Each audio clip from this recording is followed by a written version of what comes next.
요한복음 19장 28절부터 30절까지 말씀 저와 여러분이 번갈아 가면서 읽도록 하겠습니다.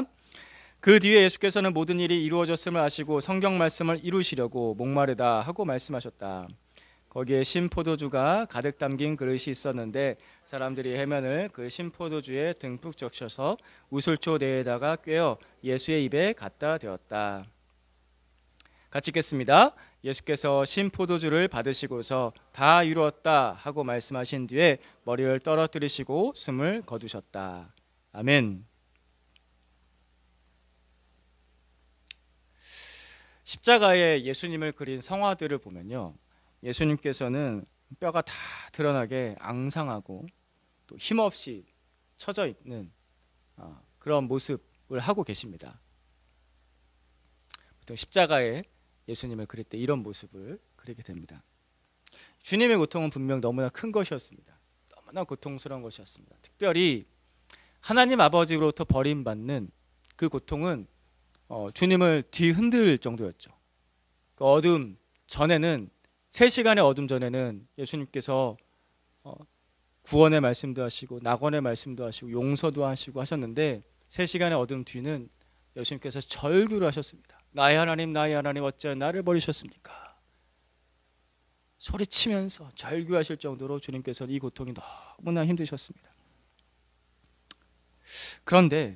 그러나 주님은 이렇게 고통을 겪으셨지만, 이렇게 너무나 처참한 모습이셨지만 주님은 나약하진 않으셨습니다. 주님의 삶은 결코 나약하지 않았습니다. 예수님께서는 그 십자가의 고통 중에도 구원의 완성을 향해서 끝까지 나아가셨습니다. 예수님의 그 모습은 우리가 믿고 의지할 수 있는 구원자임을 증명해 줍니다. 또한 우리의 신앙이 어떤 신앙이 되어야 되는가에 대해서도 본을 보여주죠. 우리의 신앙은 결코 나약하지 않습니다. 우리의 믿음은 결코 나약하지 않습니다. 그 완성을 향해서 끝까지 나아가는 것이 우리의 믿음입니다.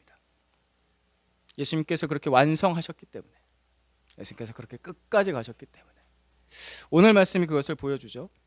오늘 말씀 한 번 더 읽습니다. 28절, 29절, 30절 말씀 같이 한번 처음부터 끝까지 읽겠습니다. 시작. 그 뒤에 예수께서는 모든 일이 이루어졌음을 아시고 성경 말씀을 이루시려고 목마르다 하고 말씀하셨다. 거기에 신포도주가 가득 담긴 그릇이 있었는데 사람들이 해면을 그 신포도주에 듬뿍 적셔서 우슬초 대에다가 꿰어 예수의 입에 갖다 대었다. 예수께서 신포도주를 받으시고서 다 이루었다 하고 말씀하신 뒤에 머리를 떨어뜨리시고 숨을 거두셨다. 아멘. 이 짧은 3구절의 말씀 중에 3번 똑같이 반복되는 단어가 있습니다. 28절에 모든 일이 이루어졌음을 아시고, 28절 뒷부분에 성경 말씀을 이루시려고, 그리고 마지막 30절에 다 이루었다. 이 말씀이 똑같은, 한글도 똑같고 그리스어도 똑같은 단어를 씁니다. 이루었다.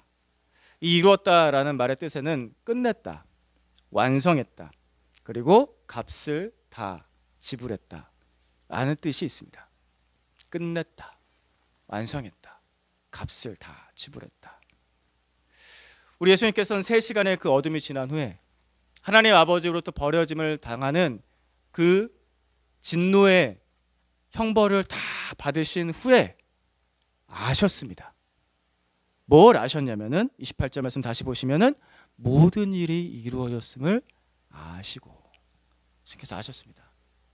그 3시간의 어둠 끝에, 그 절규 끝에 진노의 잔을 다 비우셨음, 죗값을 다 치르셨음을 예수님께서는 아셨습니다. 우리를 위한 대속이, 우리를 위한 구원이 그때 이미 완성된 것이었습니다. 이미 완성되었습니다.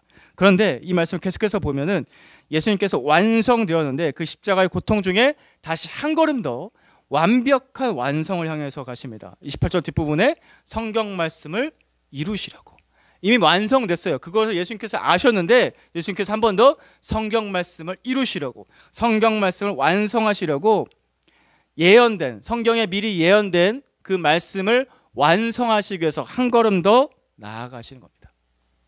완벽한 완성을 이루시려고. 예수님께서는 누구를 위해서 이렇게 온전하게 완성하려고 하셨을까요?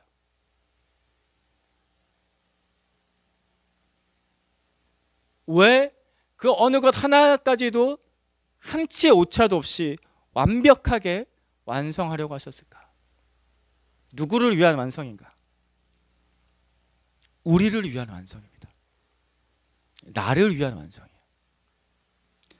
예수님의 그 삶과 예수님의 그 십자가와 예수님의 그 부활이 하나님의 말씀대로 완벽하게 이루어졌음을 보게 해 주시려고, 누가? 우리가 그것을 보게 해 주시려고 완성하신 거예요.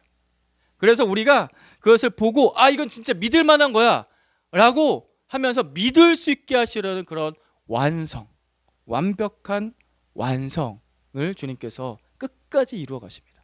한 치의 오차도 없이 완벽하게 완성하시려고. 어떤 사람들은 성경을 믿지 않습니다. 교회 아니든 교회 밖이든 성경을 안 믿는 사람들이 꽤 많습니다. 성경을 또 부분적으로 믿는 사람도 있습니다. 이번 주에 제가 그리스도와의 동행반 양육하면서 하나님의 말씀에 의한 생활, 사도행전 20장 32절로 양육을 하는데, 제가 중간에 한번 질문했거든요.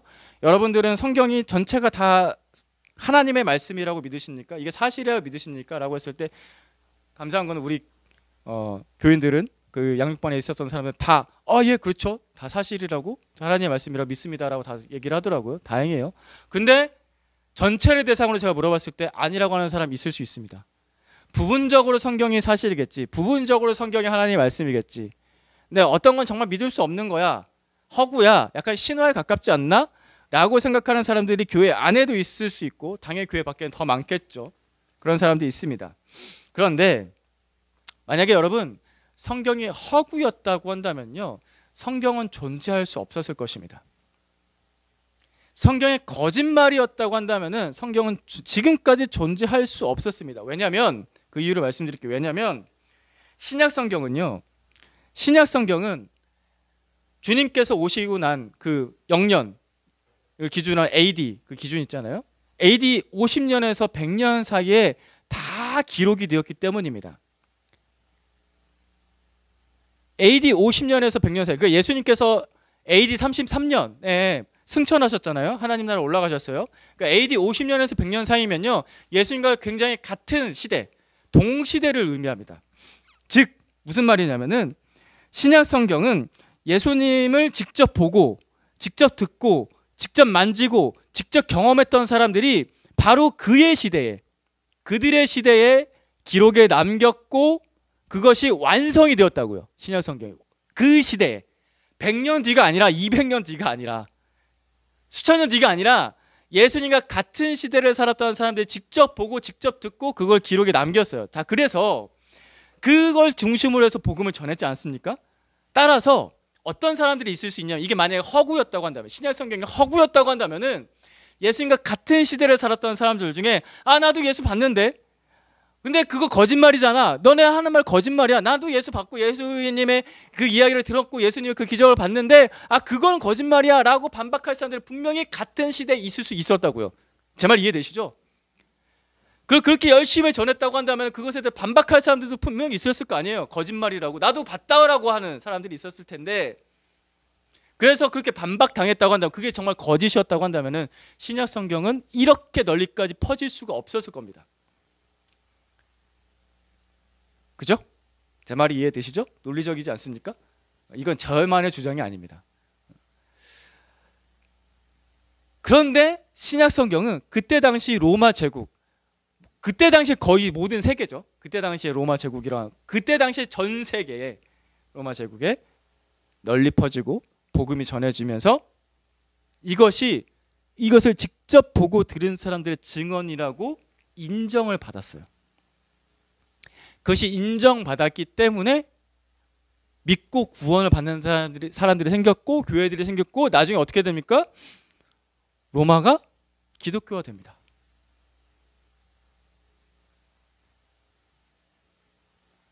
이것이 그들의 시대 가운데 이루어졌다고요. 만약에 허구였다면 거짓말이야 라고 하는 사람들이 충분히 그걸 증언하면서 없애버렸을 것입니다. 근데 그게 지금까지 성경이 우리 손에 들려져 있습니다. 수천 년이 흐른 다음에 지금의 우리는 충분히 그것이 거짓말 아니야 라고 생각할 수도 있지만, 성경이 어떻게 형성이 되고 어떻게 보존이 되었는지를 곰곰이 생각해 보면, 충분히 논리적으로 생각해 보면은 이건 진짜 보고 들은 자들의 증언이 맞구나 라는 것에 대해서 충분히 믿을 수 있습니다. 예수님의 삶과 예수님의 십자가와 예수님의 부활은 분명한 역사적인 사실입니다. 시간이 너무나 오래 흐르고 난 뒤다 보니까, 2000년이 흐르고 난 뒤다 보니까 보지도 않고 듣지도 않고 자기들이 직접 경험하지도 않은 사람들에 의해서 성경이 거짓말이라는 말로 오도되고 있는데, 그것은 무식한 얘기입니다. 성경을 제대로 읽어보지도 않은 사람들의 이야기입니다. 예수님께서는 마지막 순간까지 성경 말씀의 그 모든 예언을 이루시려고 완전하게 그 한 걸음 한 걸음을 채워가셨습니다. 근데 그것을 누가 봤냐? 요한복음. 예수님께서 사랑하시는 제자 그 요한이 그것을 직접 보고 직접 듣고 그것을 기록에 남긴 겁니다. 역사적 사실로서. 그래서 우리가 지금 그 성경책을, 그 요한복음을 우리가 가지고 있고 듣고 있고 읽고 있다는 것은 우리가 보고 믿을 수 있는 증거가 이미 충분하다는 거예요. 다 읽어보지도 않고 다 공부해보지도 않고 어설프게 성경을 평가하면 안 됩니다. 그렇게 평가하지 마십시오. 성경이 사실이라는 증거는요, 성경 안에도 그리고 성경 밖에도 이미 충분합니다. 그래서 중요한 건 뭐냐? 성경을 보세요. 잘 보세요. 성경에서 예수 그리스도를 보십시오. 그리고 예수님의 이 완성을 보십시오. 성경에서 예수님과 그분의 완성을 똑바로 보고서 믿으세요. 우리는 허구로 믿지 않습니다.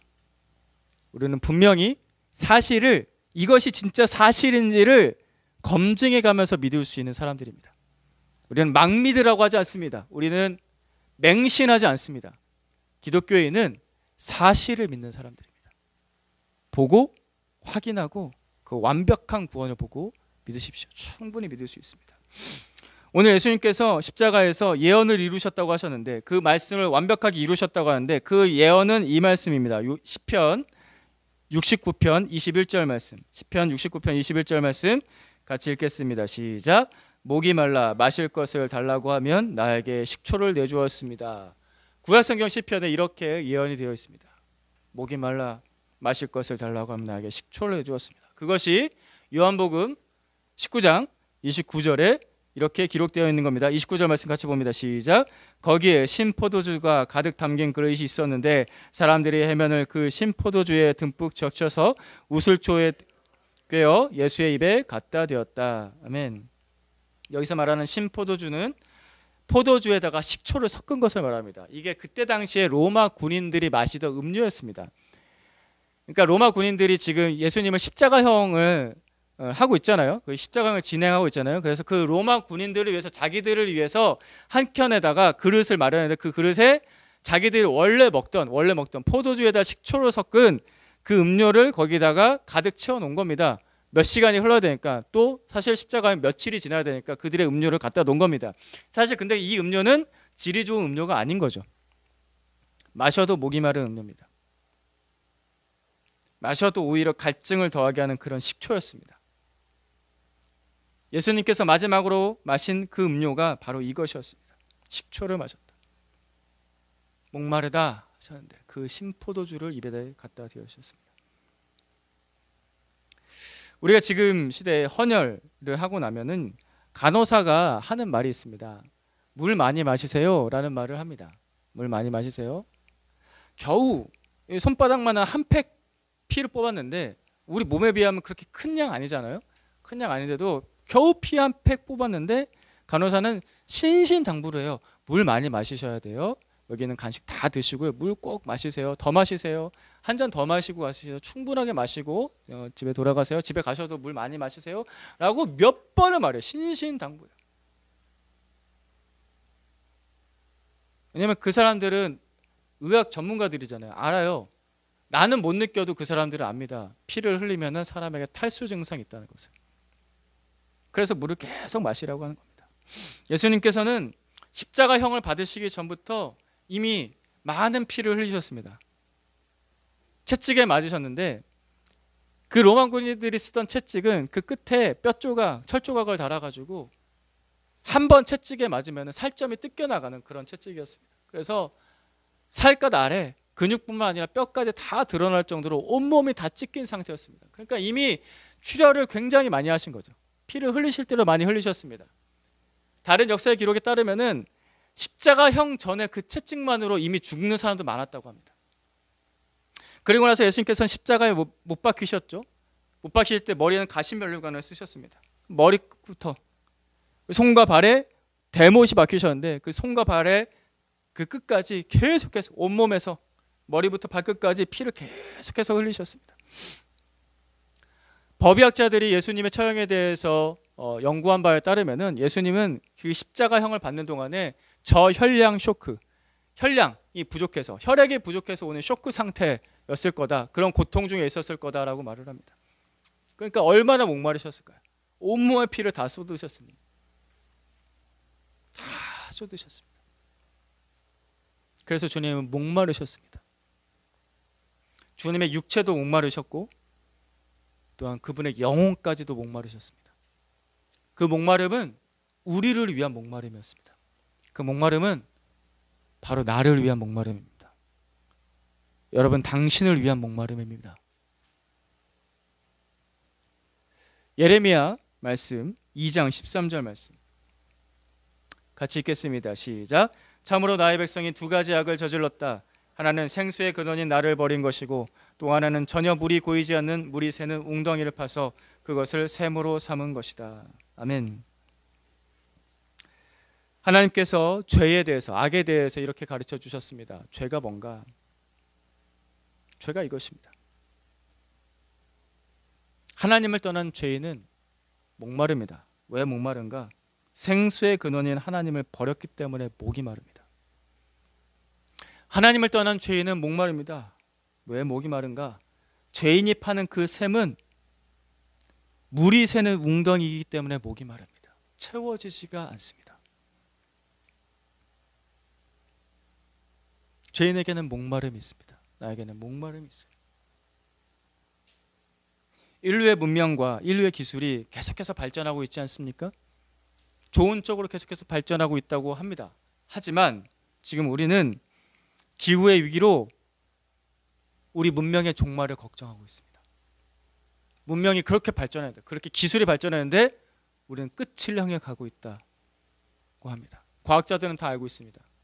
그게 수백 년 후에 일이긴 해서 지금은 안심하고 있을지 모르지만 끝을 향해 가고 있다는 거 다 압니다.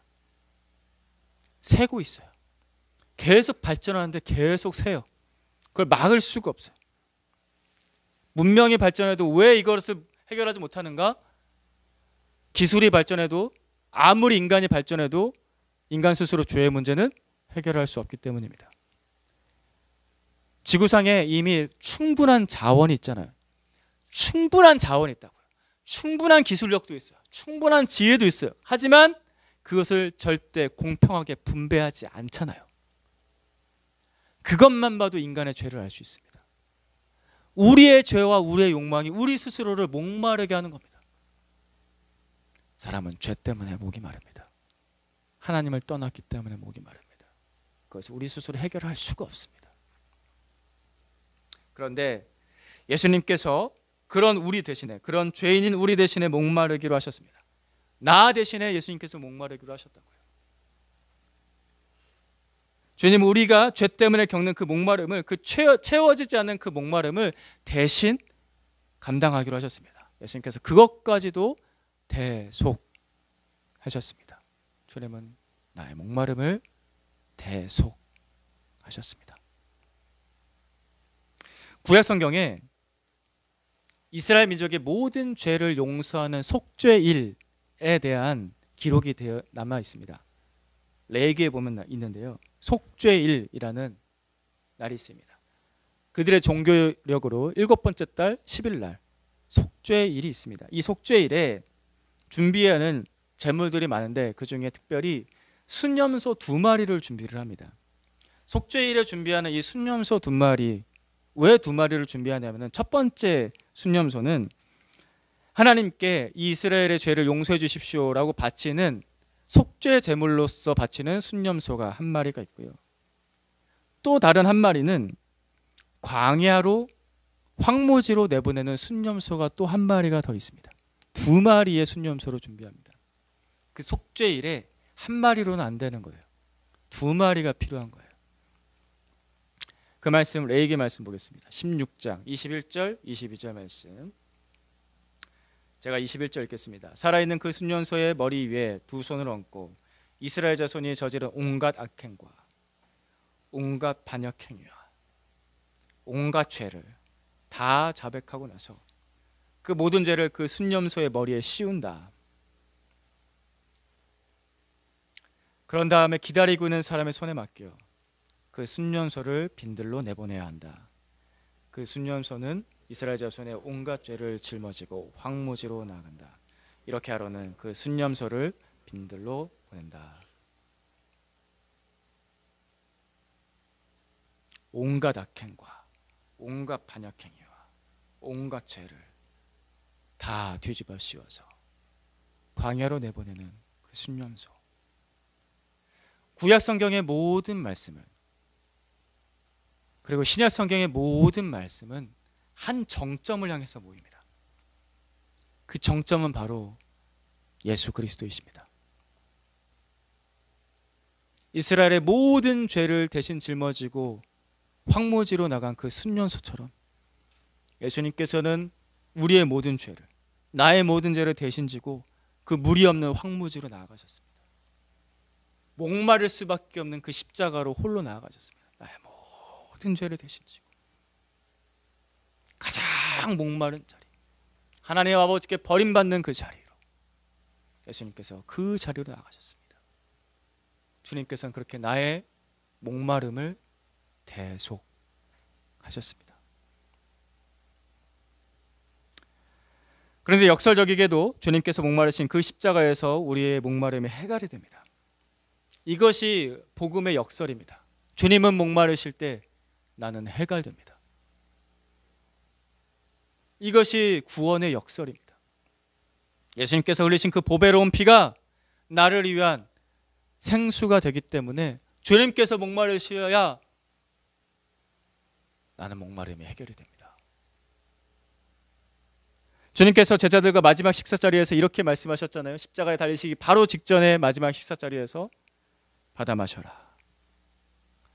얘들아, 너희가 이걸 다 받아 마셔야 된다. 받아 마셔라. 받아 마셔라. 받아 마셔라. 나의 피다. 받아 마셔라. 많은 사람의 죄를 용서하려고 흘리는 언약의 피다. 다 마셔야 된다. 너희가 다 마셔야 된다. 그래야 우리의 목마름이 해결되기 때문에. 캐롤 메이홀이라는 미국의 크리스천 작가가 있습니다. 어느 날 이분이 아침에 경건의 시간을 가지고 있는데 이분 안에서 깊은 질문이 떠올랐습니다. 주님, 제가 지금까지 예수님을 잘 믿어왔는데 제 안에 있는 이 깊은 갈급함의 정체는 무엇입니까? 이 해결되지 않은 이 목마름의 정체는 무엇입니까? 라고 경건의 시간에 갑자기 주님 앞에 기도하게 됐습니다. 그때 예수님께서 이 캐롤 자매의 마음 가운데 대답을 하셨습니다. 얘야, 왜 너는 티스푼으로 물을 마시면서 목이 마르다고 하니? 왜 벌컥벌컥 마셔볼 생각을 안 하니? 얘야, 왜 티스푼으로 지금 보혈 한 스푼 마시면서 왜 목이 마르다고 하니? 왜 벌컥벌컥 마셔볼 생각을 안 하니? 왜 나는 교회 나오는데 교회까지 나왔는데 왜 목이 마를까? 아니, 교회에 나왔는데도 왜 이 영혼의 목마름을 느끼지 못할까요? 교회에는 나왔는데 예수님의 십자가 앞에는 안 나가서 그렇습니다. 그 사람은 목마름을 모릅니다. 그리고 그 목마름이 해결되지가 않습니다. 교회에 나왔으면은 예수님의 십자가 앞으로 나와야 돼요. 거기서 목마름이 해결돼요. 교회 예배당이 내 목마름을 해결해 주는 것이 아니라 이 장소가 무슨 내 목마름을 해결해 줘요. 예수님의 십자가가 내 목마름을 해결해 줍니다. 그리고 또 어떤 사람들은 내가 예수를 믿는다고 해요. 예수를 믿어왔고 지금도 나는 구원에 확신이 있어요 라고 그렇게 얘기를 많이들 하더라고요. 많이 하는데 근데 왜 또 목이 마를까?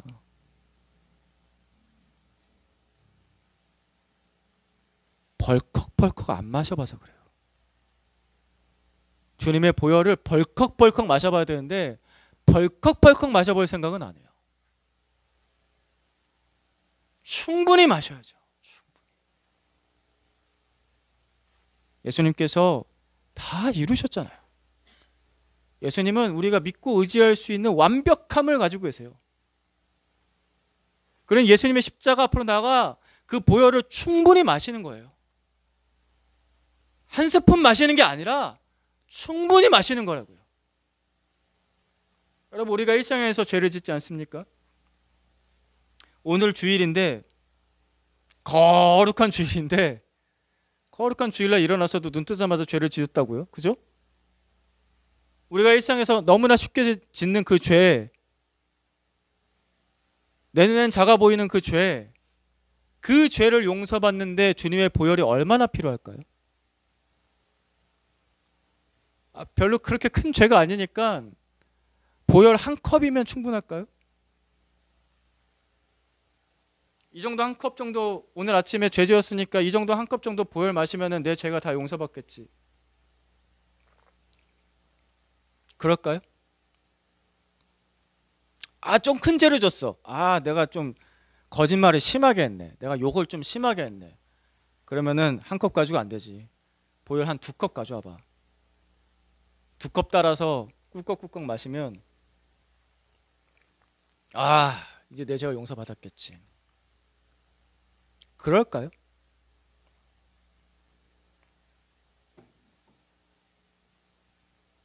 아니라는 거 느끼시겠죠? 내가 그렇게 흔하게 짓는 그 죄를 용서받는데 보혈 한 컵이 필요한 게 아니에요. 예수님의 피 전부가 필요합니다. 예수님의 보혈 전부가 필요하다고요. 내가 어떤 죄를 용서받든 예수님의 보혈 전부가 필요합니다. 구약 성경에서 제물을 바칠 때, 제물을 죽일 때 피 일부만 쏟나요? 전부를 쏟습니다. 일부만 바칩니까? 다리 하나 바치고 나머지는 너 갖다 먹어 이렇습니까? 아니죠. 전부를 바칩니다. 그 죄가 무슨 죄든, 그 이스라엘 사람이 지금 고백하는 죄가 그게 죄가 무슨 죄든 전부를 바치는 겁니다. 예수님께서 전부를 우리에게 내주셨습니다. 완벽한 구원. 그러니까 내가 무슨 죄를 용서받든 주님의 보혈 전부가 필요하다고요. 우리는 매 순간순간마다 예수 그리스도의 그 충분한 보혈, 그 완벽한 보혈로만 용서를 받습니다. 이걸 잊지 마세요. 대충 회개하는 거, 그건 회개가 아닙니다. 대충 주의 보혈 의지하는 거, 그건 의지하는 게 아니에요. 예수님의 완벽한 구원을 이해하지도 못하고 접근하지도 못한 거예요. 우리는 주님의 보혈이 전부가 필요합니다. 따라봅시다. 우리는 주의 보혈 전부가 필요합니다. 매 순간마다, 매일매일. 살아있고 건강한 사람은 목마름을 수시로 느낍니다. 그래서 물을 자주 마시죠. 물 많이 마시는 거 좋잖아요. 밥 먹으면서도 물이 필요하고, 일상에서 일을 하다가도 물이 필요합니다. 끊임없이 계속 물을 마십니다. 그래야지 목도 건강하고 몸도 건강하고 순환이 잘 되고, 그래서 시간마다 계속 물을 마시잖아요. 그 사람이 건강한 사람이에요. 그렇죠? 똑같이 그리스도인은 예수님의 보혈에 매 순간 목이 마른 사람입니다. 보혈이 없으면 살 수 없는 사람입니다. 그래서 그 보혈을 계속 마시는 사람, 그 사람이 건강한 그리스도인이 됩니다. 구원은 언제 받나? 그 보혈이 흐르는 자리에 나아가서 이것이 나를 위한 보혈이라는 것을 믿고 그 보혈을 믿음으로 벌컥벌컥 마실 때 그 사람이 그때 구원을 받습니다. 그때만 마시나? 아니라고요? 우리 평생 마십니다. 평생 그 보혈을 마십니다. 주의 보혈에 자기의 죄를 충분하게 씻으세요. 충분하게. 나의 죄책감까지 다 씻어질 때까지 충분하게 씻으세요. 나의 습관 자체가 바뀌어질 때까지 충분하게 씻으세요. 어제도 이제 지었고 오늘도 이제 지었고 똑같이 또 죄 지었고 또 회개하려니까 좀 그러네 라는 그런 생각하지 말고 그냥 나아가서 예수님 또 씻어주세요. 잘못했습니다. 주님 용서해 주세요. 계속 나아가서 씻는 거예요. 계속 나아가서 씻는. 이 사람이 건강한 사람입니다. 지금 씻으시고 지금 마시고 오늘 씻으시고 오늘 마시고 내일도 씻고 내일도 마시고 충분한데 완벽한데 그거를 아낄 필요가 있습니까? 주님께서 다 주셨다고요. 다 받아 마셔라. 충분하게 주셨다고요. 완벽하게 주셨다고요. 다 이루었다고 말씀하셨다고요. 충분하게 마시길 바랍니다. 기도하겠습니다. 마지막 그 한순간까지도, 마지막 그 피 한 방울까지도 완전한 구원을 이루신 우리 주 예수님 감사합니다. 주의 그 보혈을 우리의 모든 죄를 용서하기 위하여서, 나의 그 모든 죄를 용서하기 위하여서 모두 다 전부 다 흘려주신 예수님 감사하고 의지합니다. 주님 그 완벽한 구원, 그 충분한 구원, 그 풍성한 구원의 자리에 믿음으로 나아갑니다. 주께서 우리를 받아주실 것을 믿습니다. 하나님, 이것을 뒤로 미루는 어리석은 자 되지 말게 해주시고 홀짝홀짝 티스푼으로 마시는 그런 어리석은 자 되지 말게 해주시고 지금 바로 이 자리에서 주의 보혈의 은혜를 충분하게 마시는 자가 되게 해주십시오. 우리의 죄를 용서하여 주시옵소서.